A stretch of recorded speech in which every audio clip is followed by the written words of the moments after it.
At 50, Raymond has $82,000 in retirement savings. That sounds like a number, but when his plan asks what retirement will cost, the answer is blank. Not low, not high, blank. 17 years remain until age 67. Every contribution is moving toward a finish line that has never been priced. That is the paradox. Raymond has a retirement account, a contribution, and years of work behind him. What he does not have is a tested connection between the life he expects and the money meant to support it. This is not proof that Raymond is irresponsible. It is not proof that $82,000 is too little or enough. It is the result of a planning system that asks workers to save first and define the bill later. That mechanism has a name: the retirement fog tax. It is not a government levy. It is the cost of making long-term decisions while future expenses, benefits, and the paycheck route remain unverified. Raymond is 50. He is a facilities coordinator at a regional hospital in Toledo. He earns $78,000 a year.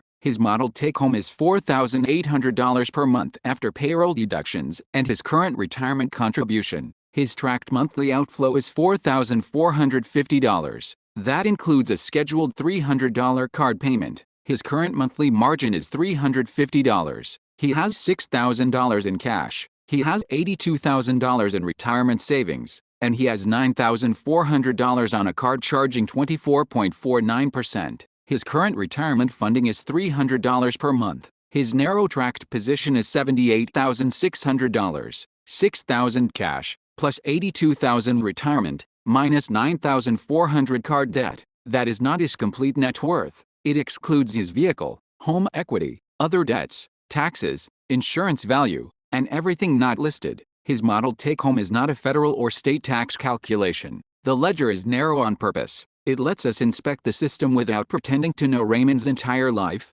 The retirement fog tax has three mechanisms. The first is the expense memory gap. Ask someone what retirement will cost, and the first answer often comes from memory. Maybe the mortgage will be gone. Maybe commuting will cost less. Maybe healthcare will cost more. Maybe life will become cheaper. Each statement can be reasonable. None is a price. Current spending is not automatically retirement spending. A paid-off mortgage can still leave property tax, insurance, repairs, utilities, and maintenance. Leaving work can reduce commuting while increasing travel, hobbies, or time at home. Health premiums and out-of-pocket costs can change. Family support can change. The problem is not that Raymond guessed wrong. The problem is that several guesses were allowed to behave like one verified budget. The United States Department of Labor publishes retirement planning worksheets built around a different sequence. Track today's money, project future income, project future expenses, then compare them. The worksheet does not promise precision. It makes the unknowns visible enough to test.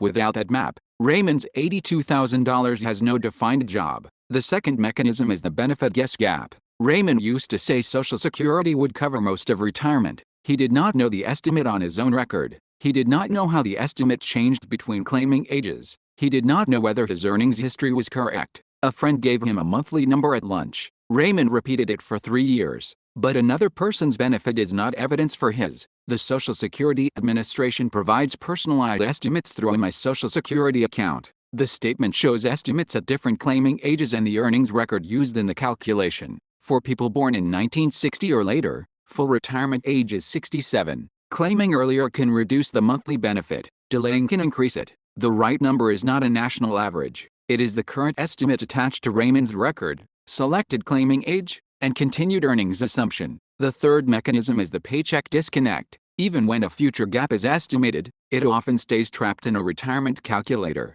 The paycheck continues using its old routes. The card receives its scheduled amount. Bills receive their scheduled amounts. Retirement receives $300 because that was the number Raymond chose years ago. No route asks whether $300 still connects to the life he is trying to fund. This is why a large target can create panic without creating action. The target lives 17 years away. The paycheck arrives next Friday. The system never translates one into the other. Now comes the turn. In his 2010 Giving Pledge letter, Warren Buffett made a written boundary around wealth. He pledged more than 99% to philanthropy during his lifetime or at death. He explained that the remainder would still support everything he needed and much of what he wanted. That letter is not a spending rule for Raymond. Buffett's wealth, obligations, family, risks, and options are entirely different. The useful lesson is structural. Enough was not left as a feeling. A boundary was written before thousands of future decisions arrived. Raymond needs that structure, not Buffett's percentage.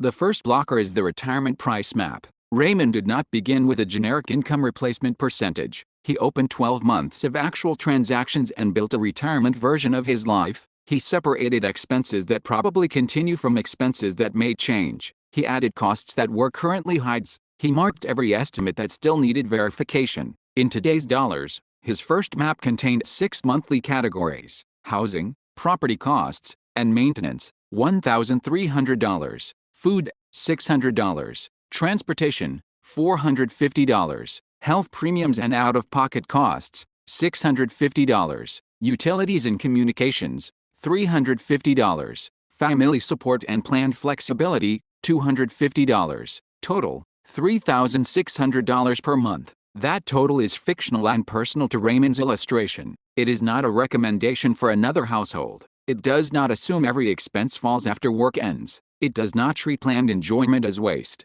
The retirement price map blocks the expense memory gap because each assumption has a category, an amount, and a review date. The second blocker is the benefit evidence file. Raymond signs into his official Social Security account. He checks the earnings history. He records the current age 67 estimate. For this illustration, that estimate is $2,100 per month. He also opens his workplace plan documents. He verifies the account balance, contribution rate, employer match, vesting, investment options, fees, and tax treatment. He checks whether any other income source actually exists. No pension is invented. No spouse benefit is assumed. No national average is inserted as personal income. The file records what the documents say and labels everything else unknown. In today's dollars, Raymond's price map is $3,600 per month. His fictional age 67 Social Security estimate is $2,100. The planning gap is $1,500 per month. That is $18,000 per year. Now inflation has to remain on the same clock. At a fixed 2.5% illustration for 17 years, $3,600 becomes approximately $5,477.83 per month. The $2,100 benefit, if it moved at the same illustrative rate, becomes approximately $3,195.40. The resulting retirement year gap is approximately $2,282.43 per month. Annualized, that is approximately $27,389. The matching inflation rate is only a simplifying assumption. Raymond's actual expenses and Social Security adjustments will not move in perfect lockstep. The benefit evidence file blocks the benefit guess gap because a personal estimate replaces a borrowed number. The third blocker is the gap to root test. Raymond first asks what portfolio might be associated with that annual gap. At an illustrative 4% initial withdrawal rate, $27,389 corresponds to approximately $684,728. At 3.5%, it corresponds to approximately $782,547. That is a scenario range, not a bill. It is not money removed from Raymond's account. It is not a guaranteed safe withdrawal rule. It does not prove retirement adequacy. Taxes, fees, market sequence, longevity, investment mix, future spending, benefits, and unlisted income can change the result. The range exists to test Raymond's route. Before increasing investment risk or contributions, Raymond addresses the card charging 24.49%. Investor.gov warns that eliminating high-interest card debt can provide a benefit few investments can match with comparable certainty. Raymond keeps $3,500 as his personal starter reserve. He applies $2,500 of cash to the card. Cash falls from $6,000 to $3,500. Card debt falls from $9,400 to $6,900. His tracked position remains $78,600. Before the transfer, $6,000 cash, plus $82,000 retirement, minus $9,400 debt. After the transfer, $3,500 cash, plus $82,000 retirement, minus $6,900 debt. Moving cash to debt did not create wealth. It reduced liquid protection and debt by the same amount. Raymond's reserve choice is personal. Health, dependence, housing, transportation, insurance, job stability, and access to support can change that choice. His scheduled card payment is $300. His current margin is $350. Together, they create a modeled payment of $650 per month. Here is the clean debt illustration. Starting balance, $6,900. Annual percentage rate, 24.49%. No new charges. Constant rate. Monthly compounding. Payments at month end. The first modeled interest charge is $140.82. The balance reaches zero in month 13. The final modeled payment is approximately $56.22. Total modeled interest is approximately $956.22. A real card may calculate interest daily using a daily or average daily balance. Fees, new purchases, rate changes, payment timing, or emergencies will change the result. Raymond must use his actual statement. At payoff, the $650 route becomes available. $500 joins his existing $300 retirement contribution. Modeled retirement funding becomes $800 per month. The remaining $150 goes to reserve rebuilding or planned flexibility. Raymond still has to read his plan documents before changing payroll elections. He must verify employer matching, vesting, options, fees, tax treatment, eligibility, and current limits. The Internal Revenue Service says age 50 can open access to catch-up contributions when a plan permits them. That is permission, not an instruction. $800 per month is a cash flow illustration,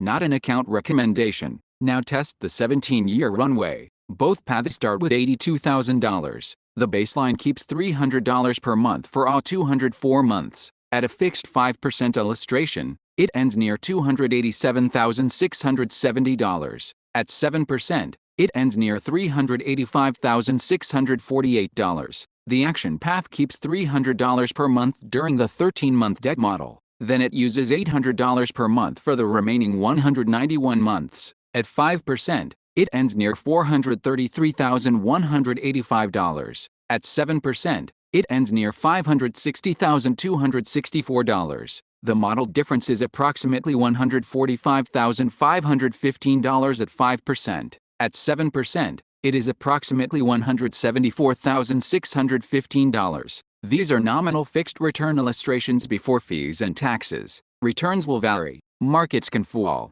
Contributions can pause. The values are not guaranteed. Neither path proves retirement adequacy, and the action path does not automatically reach the separate model target range. That is not a failure. It is the purpose of removing the fog. Raymond can now see the remaining levers. He can verify and capture an employer match if available. He can test a later retirement date or a different Social Security claiming age. He can review the expense map without cutting items that protect health or meaning. He can test a higher contribution after future raises. He can ask a qualified professional to stress test taxes, investment risk, longevity, healthcare, and market sequence. The plan is not one perfect number. It is a set of documented assumptions that can be reviewed every year. Raymond is still 50. He still has 17 years. His $82,000 did not become larger when he opened the file, but it finally acquired a destination. Expense memory gap, retirement price map, benefit guess gap, benefit evidence file,